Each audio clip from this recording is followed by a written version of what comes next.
Hello and welcome to 1 to 100 Health and Fitness. Let me start off by saying Happy New Year and much health and prosperity to all of you.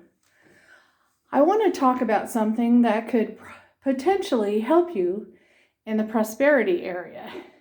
I know what you're saying. What the heck does that have to do with health and fitness? Well, I'm talking about health insurance and how not to get stressed out about certain things. I'm going to give you a couple of tips.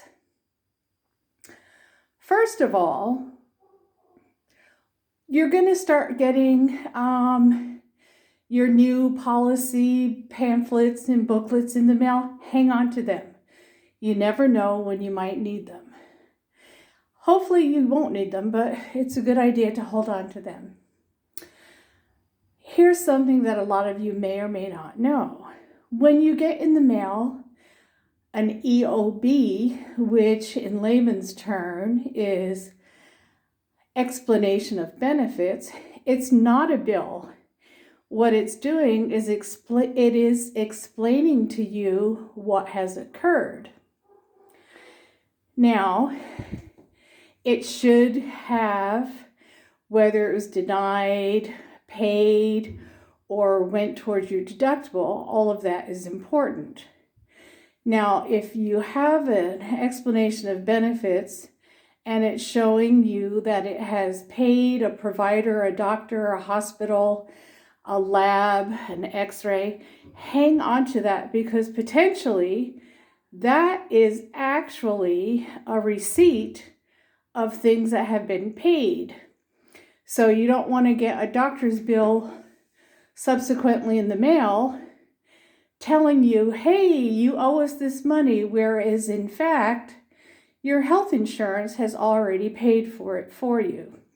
So that, my friends, is your receipt of payment. The other thing is sometimes you'll have lots of medical bills and you'll have all kinds of, they'll call them ancillaries, that'll come in the mail. What I mean by that is x-rays, blood tests, medicines given to you at the hospital. Go over it with a fine-tooth comb, because sometimes they make mistakes. Make sure the date of service corresponds with the date that you know that you went and you had things, because a lot of times it's miscommunication that gets your health insurance claim denied. The other thing is, for example, if you have Medicare and you go to a Medicare approved provider, which means they accept what Medicare pays, legally, they're not allowed to come back to you and charge you for what Medicare didn't pay. And if you have any problems with that, always call the health insurer or Medicare and have them call while you're on the phone explaining to the provider or whichever the source is how that works. Okay? Just trying to save you a little bit of money, a little bit of stress, so that you can get through all of this.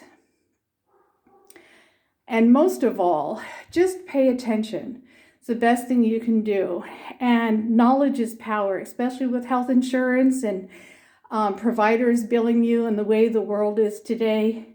The last thing you want to do is to get stressed over being overcharged or not understanding your insurance forms when they come in. Hopefully, this has helped put a little bit of an eye-opener on you. Hopefully, these tips will help you throughout the year. Oh, and what I used to do for my own benefit is I used to save all of my explanation of benefits for 1 year, because it is a receipt. And sometimes they'll hire temporary help and they'll go over your bills and they'll come up with something, and for whatever reason, they'll send you a bill thinking that you haven't paid it where it has been paid. Anyway, continue to have a happy new year and be prosperous, and I hope to see you soon. And remember, tomorrow is always another day.